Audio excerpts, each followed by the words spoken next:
Sebelum benar-benar pergi, nona muda itu terlebih dahulu memastikan pedang legendaris telah berada di tangannya. Ia tetap berdiri di lokasi bersama seorang pria tua dan satu pengawal setianya. Ketiganya masih berada di bawah rindangnya pepohonan, sementara pedang itu terus memancarkan aura mengerikan yang membuat suasana di sekitarnya terasa semakin mencekam. Di sisi lain yang tidak terlalu jauh dari tempat itu, Hua Mujin dan Tang Sumon masih bersembunyi di balik batang pohon sambil mengamati keadaan dari kejauhan. Keduanya menahan keberadaan mereka agar tidak diketahui, sembari terus mengikuti setiap pergerakan pihak nona muda tanpa sedikit pun lengah. Hua Mujin terdiam sesaat sambil memusatkan seluruh indranya ke arah pedang tersebut.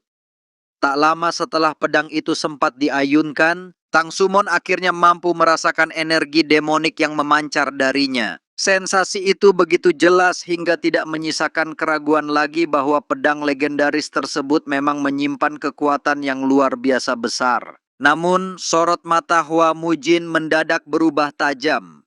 Ia menangkap kehadiran lain yang sedang bergerak mendekat dengan kecepatan sangat tinggi. Dalam sekejap, ia langsung memahami bahwa keadaan di sekitar mereka telah berubah dan sesuatu akan segera terjadi. Benar saja, hampir pada saat yang bersamaan, sejumlah anggota kelompok Shaolin tiba-tiba menerobos masuk ke area tempat nona muda itu berada. Mereka bermunculan dari berbagai arah dengan gerakan yang sangat cepat, lalu tanpa memberi kesempatan sedikit pun langsung mengepung lokasi tersebut. Hanya dalam hitungan detik, para anggota Shaolin telah membentuk kepungan rapat yang mengelilingi nona muda beserta dua orang yang menemaninya. Kemunculan mereka begitu mendadak sehingga pihak nona muda bahkan belum sempat mengambil langkah untuk meninggalkan tempat itu. Pria tua yang berada di sisi nona muda sontak membelalak karena terkejut. Wajahnya dipenuhi kebingungan saat menyadari kelompok Shaolin sudah berada sangat dekat. Ia sama sekali tidak mengerti sejak kapan mereka berhasil mendekat tanpa terdeteksi,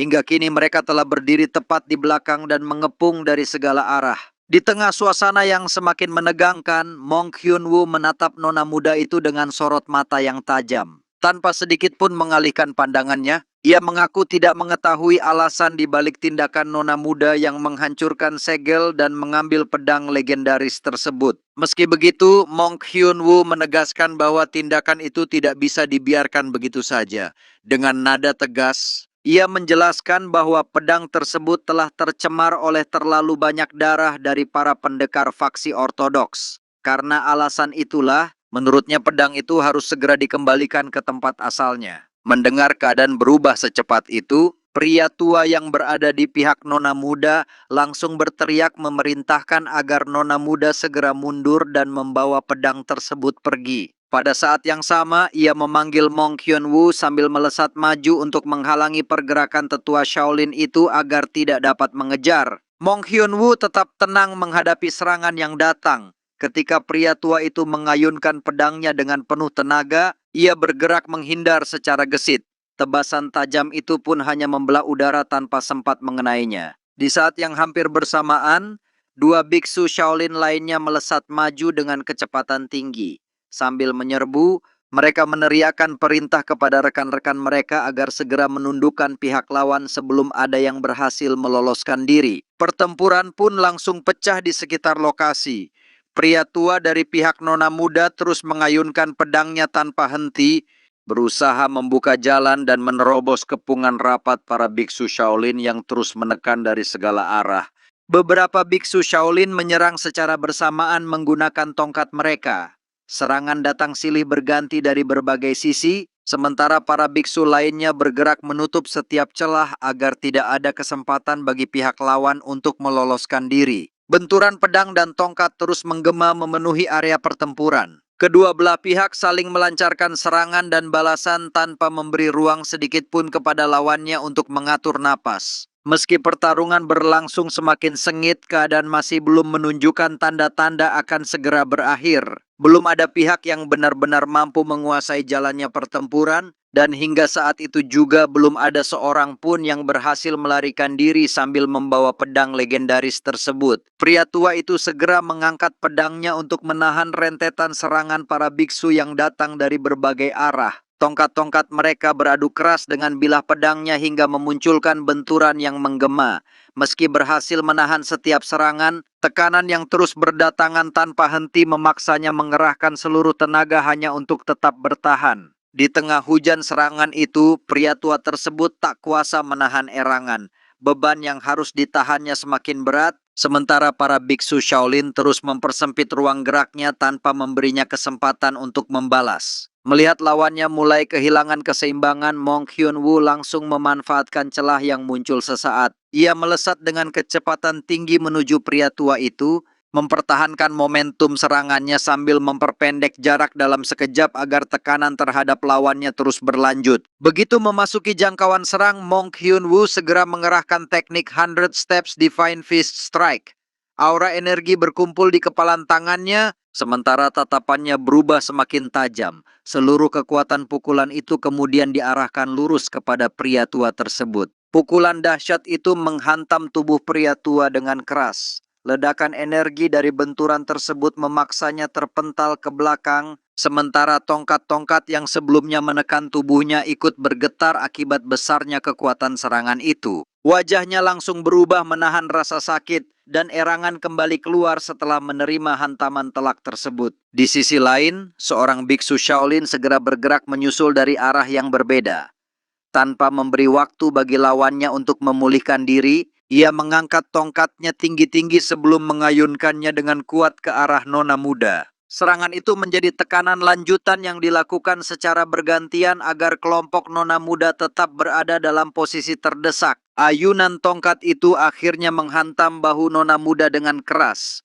Benturan tersebut langsung melukainya hingga ia memekik kesakitan, sementara tubuhnya terdorong ke belakang akibat kuatnya hantaman yang diterimanya. Hua Mujin dan Tang Sumon masih bersembunyi di balik batang pohon sambil mengamati jalannya pertempuran dengan penuh kewaspadaan. Hua Mujin mengintip dari sisi atas batang pohon dengan tatapan serius, sedangkan Tang Sumon yang berada di bawahnya tampak terkejut sembari terus memperhatikan keadaan di medan tempur. Tang Sumon akhirnya menyimpulkan bahwa jika situasi ini terus berlanjut, pedang legendaris itu pasti akan kembali ke tangan Shaolin. Mendengar ucapan itu, Hua Mujin langsung menegaskan bahwa ia tidak bisa membiarkan hal tersebut terjadi. Sambil menggeser posisinya di balik batang pohon, tatapannya tetap tertuju ke arah medan pertempuran. Tang Sumon kemudian mengingatkan bahwa ia tidak berniat melukai para biksu Shaolin, meskipun permintaan seperti itu pernah disampaikan kepadanya. Dengan raut bingung, ia terus mengawasi setiap gerakan Hua Mujin, seolah berusaha menebak apa yang sedang dipikirkannya. Hua Mujin hanya meminta Tang Sumon untuk tetap berada di tempat. Setelah mengatakan itu,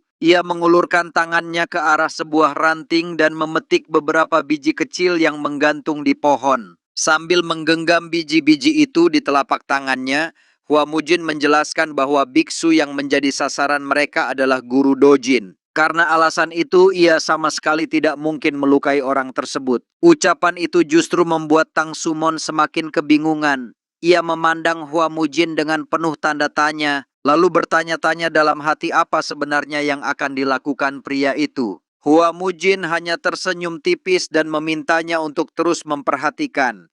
Ia kemudian menjepit salah satu biji kecil di antara dua jarinya, lalu menyalurkan tenaga ke dalam benda itu hingga memancarkan cahaya ungu yang samar. Begitu tenaga terkumpul sepenuhnya, Hua Mujin langsung melepaskan biji tersebut. Benda kecil itu melesat dengan kecepatan luar biasa, membelah udara sambil meninggalkan jejak lintasan yang hampir tidak dapat diikuti oleh mata biasa.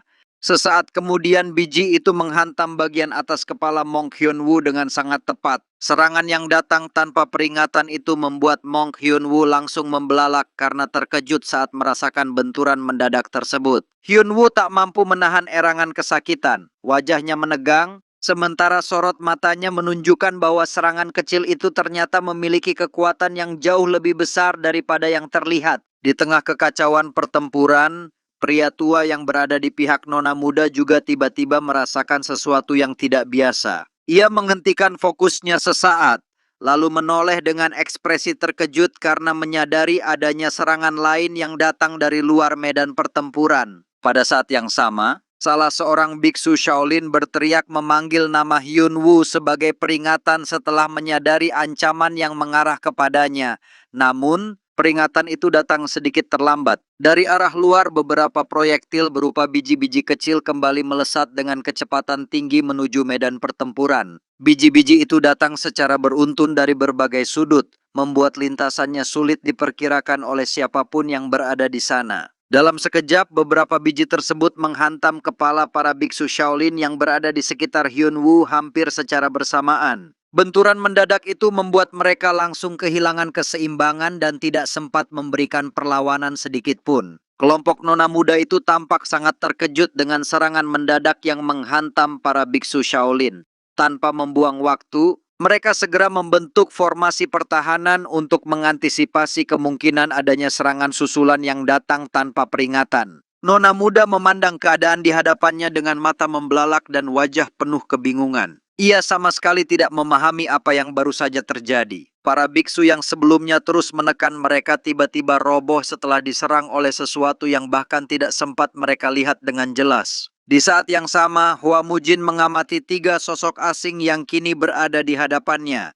Setelah memperhatikan mereka beberapa saat, ia akhirnya menyimpulkan bahwa orang-orang yang bertingkah seperti bajingan itu ternyata berasal dari Heavenly Mountain. Ketiga orang tersebut berdiri dengan tenang di tengah hutan, berhadapan langsung dengan Hua Mujin dan Tang Sumon yang kini telah memperlihatkan diri. Suasana di antara kedua belah pihak berubah menjadi sangat tegang, seolah pertempuran baru dapat pecah kapan saja. Hua Mujin dan Tang Sumon kemudian melangkah semakin mendekat. Setelah jarak mereka cukup dekat, Hua Mujin mengulurkan satu tangannya ke arah nona muda sambil meminta agar pedang demonic spirit diserahkan secara baik-baik. Selagi permintaan itu masih disampaikan dengan sopan. Tetua Hoe menatap Hua Mujin dan Tang Sumon dengan mata membelalak. Dari aura yang dipancarkan oleh keduanya, ia langsung menyadari bahwa mereka adalah martial master berkekuatan luar biasa. Tingkatan mereka jelas berada jauh di atas para praktisi murim biasa, bahkan melampaui para biksu Shaolin yang sebelumnya mengepung mereka. Kesadaran itu membuat Tetua Hoe segera mengambil kesimpulan.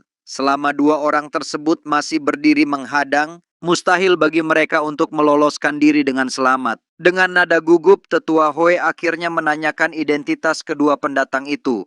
Namun, Hua Mujin sama sekali tidak berniat memperkenalkan diri. Ia hanya memberikan peringatan singkat bahwa jika mereka tidak ingin mati, cukup serahkan saja pedang demonic spirit. Mendengar ancaman itu, Tetua Hoe perlahan mengangkat tangannya sebagai isyarat agar keadaan tidak semakin memanas. Dengan suara yang jauh lebih berhati-hati, ia mengatakan bahwa dirinya memahami situasi saat ini dan bersedia menyerahkan pedang demonic spirit demi menghindari pertumpahan darah. Keputusan tersebut langsung membuat nona muda menoleh dengan wajah penuh keterkejutan. Ia mempertanyakan maksud ucapan Tetua Hoe, seolah tidak percaya orang yang selama ini mendampinginya justru memilih menyerahkan pedang itu. Dengan nada penuh penyesalan, nona muda menjelaskan bahwa selama berbulan-bulan ia telah bertahan. Ia bahkan rela menjadi pelayan Jinhi hanya demi mendapatkan pedang demonic spirit tersebut. Meski begitu, Tetua Hoe segera menegaskan bahwa semua pengorbanan itu bukan lagi persoalan utama. Dengan wajah tegang, ia mengatakan bahwa yang paling penting saat ini adalah tetap hidup. Keselamatan mereka harus didahulukan daripada mempertahankan pedang demonic spirit. Hua Mujin kemudian mengalihkan pandangannya kepada gadis itu. Ia mengakui bahwa niatnya memberikan hadiah ulang tahun kepada sang kakek memang layak dipuji. Namun, ia tetap menegaskan bahwa pedang yang dibawanya tidak akan pernah bisa digunakan oleh sang kakek sekalipun berhasil diberikan kepadanya. Ucapan itu langsung membuat pria tua yang berdiri di belakang nona muda terkejut. Wajahnya menegang, sementara keringat dingin mulai mengalir. Di dalam benaknya muncul pertanyaan, apakah Hua Mujin mengenal pemimpin kultus? Nona muda ikut menatap Hua Mujin dengan sorot mata tajam. Sementara itu, Tetua Ho semakin diliputi kebingungan hingga tanpa sadar melontarkan pertanyaan penuh keterkejutan. Ia sama sekali tidak memahami bagaimana Hua Mujin bisa mengetahui tujuan mereka membawa pedang tersebut. Sebagai balasan, nona muda hanya mendengus dingin. Genggamannya pada pedang merah itu semakin erat, sementara aura merah gelap perlahan mulai menyelimuti bilahnya. Dengan nada penuh amarah, ia menuduh Hua Mujin telah mengucapkan omong kosong, lalu menegaskan bahwa pedang demonic spirit itu adalah miliknya. Ledakan energi merah pekat tiba-tiba memancar dari tubuh gadis itu. Aura membunuh yang luar biasa kuat langsung menyelimuti sekelilingnya. Pria tua yang berdiri di dekatnya spontan menoleh dengan wajah pucat, lalu memanggil nona muda karena menyadari perubahan yang sama sekali tidak wajar. Mata gadis itu berubah merah menyala, sementara urat-urat di wajahnya mulai menonjol dengan jelas. Dalam keadaan yang seolah kehilangan kendali atas dirinya sendiri, ia menyatakan bahwa akan membunuh siapapun yang berani menghalangi jalannya. Perubahan yang begitu mendadak membuat tetua Hoi terbelalak panik. Dengan nada penuh kecemasan, ia mempertanyakan apa yang sebenarnya telah terjadi pada nona muda. Berbeda dengan kepanikan di sekitarnya, Hua Mujin hanya menghela napas pelan. Dengan sikap tetap tenang, ia mengatakan bahwa dirinya memang sudah memperkirakan kejadian seperti ini akan terjadi. Tetua Ho kembali mengalihkan pandangannya kepada gadis yang masih diselimuti aura merah tersebut. Ia terus memanggil nona muda dengan nada cemas, berusaha membangunkan kesadarannya sambil menanyakan apa yang sebenarnya sedang terjadi padanya. Sementara itu Hua Mujin tetap berdiri tanpa menunjukkan kepanikan sedikit pun. Dengan suara datar, ia menyatakan bahwa jika keadaan itu terus berlanjut, gadis tersebut akan segera kehilangan nyawanya. Tak lama kemudian gadis itu mengayunkan pedang merahnya secara bertubi-tubi sambil berteriak keras. Setiap tebasan melepaskan lintasan energi merah yang menyilang dari berbagai arah, terus menekan lawan tanpa memberi kesempatan sedikit pun untuk menghindar. Wajah gadis itu tampak tegang dan dipenuhi tekad yang tidak terkendali. Ia terus melancarkan rentetan serangan tanpa henti, seolah seluruh kesadarannya telah dikuasai oleh pedang yang berada di tangannya. Di tengah gempuran itu, salah seorang pengikut nona muda mengerang kesakitan setelah menerima tekanan dari serangan tersebut. Tubuhnya terdorong ke belakang hingga kehilangan keseimbangan akibat benturan yang begitu kuat. Melihat keadaan itu, wajah tetua Hoi dipenuhi kepanikan dan keputusasaan. Tanpa lagi memikirkan harga dirinya, ia segera memohon kepada Hua Mujin agar menyelamatkan nona muda. Dengan suara yang bergetar, ia menegaskan bahwa dirinya benar-benar memohon bantuan karena keadaan sudah berada di titik yang sangat genting. Hua Mujin akhirnya melangkah maju dengan tenang. Ia menghela napas singkat, lalu menganggap situasi di hadapannya sebagai sesuatu yang benar-benar merepotkan. Tanpa membuang waktu lagi, Hua Mujin langsung menerjang ke arah gadis itu dari atas dengan kecepatan luar biasa. Ia mengangkat tangannya untuk melancarkan serangan jarak dekat, sementara gadis itu segera mengangkat pedang merahnya guna menahan serangan tersebut. Benturan keras pun terjadi dalam sekejap. Tekanan dari serangan Hua Mujin membuat gadis itu mengeluarkan erangan, tertahan karena tidak mampu menahan kekuatan yang menghantamnya secara langsung. Akibat benturan itu, pedang merah yang berada di tangan gadis tersebut langsung terlepas dari genggamannya. Pedang itu berputar beberapa kali di udara sebelum akhirnya jatuh menghantam permukaan tanah, membuatnya kehilangan senjata yang selama ini dipegang erat. Saat melihat pedangnya terlepas, mata gadis itu langsung membelalak. Ekspresinya berubah menjadi penuh keterkejutan ketika menyadari senjatanya telah jatuh dan pada saat yang sama, kesadarannya perlahan kembali seperti semula. Nona muda terengah-engah sambil menatap telapak tangannya sendiri. Wajahnya berubah tegang, sementara matanya membelalak karena merasakan energi yang sama sekali tidak pernah dikenalnya. Sensasi asing itu membuatnya menyadari bahwa kekuatan yang terpancar dari pedang tersebut benar-benar mengerikan dan berada jauh di luar pemahamannya. Melihat nona muda telah kembali sadar, tetua Hoi bersama pengikut lainnya segera menghampirinya. Mereka memastikan bahwa kesadarannya benar-benar telah pulih dan tidak lagi berada di bawah pengaruh energi dari pedang tersebut. Meski telah sadar, nona muda masih memasang ekspresi tegang. Bayangan rentetan serangan yang baru saja ia lepaskan dengan pedang itu masih terus terlintas di dalam benaknya, membuatnya sulit mempercayai apa yang telah terjadi. Tetua Ho kemudian menghela napas panjang sebelum mengatakan bahwa mereka nyaris kehilangan nyawa. Dengan wajah serius, ia menyimpulkan bahwa pedang demonic spirit bukanlah sesuatu yang sanggup mereka kuasai.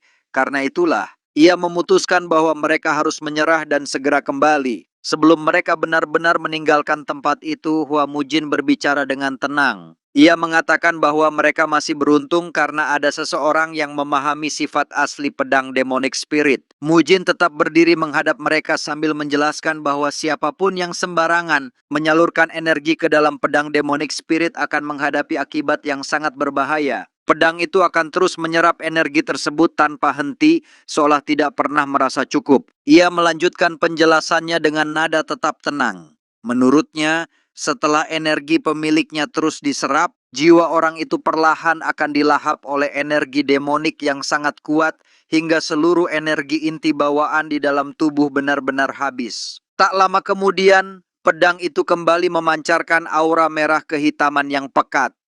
Energi demonik menyelimuti seluruh bilahnya dan terus membesar, hingga hawa mengerikan itu perlahan memenuhi area di sekitarnya. Melihat perubahan tersebut, Hua Mujin melangkah mendekati pedang itu. Dengan tenang, ia menyatakan bahwa akhirnya pedang demonic spirit telah kembali berada di tangannya. Hua Mujin kemudian berbicara dengan nada yang lembut, seolah sedang menenangkan pedang tersebut.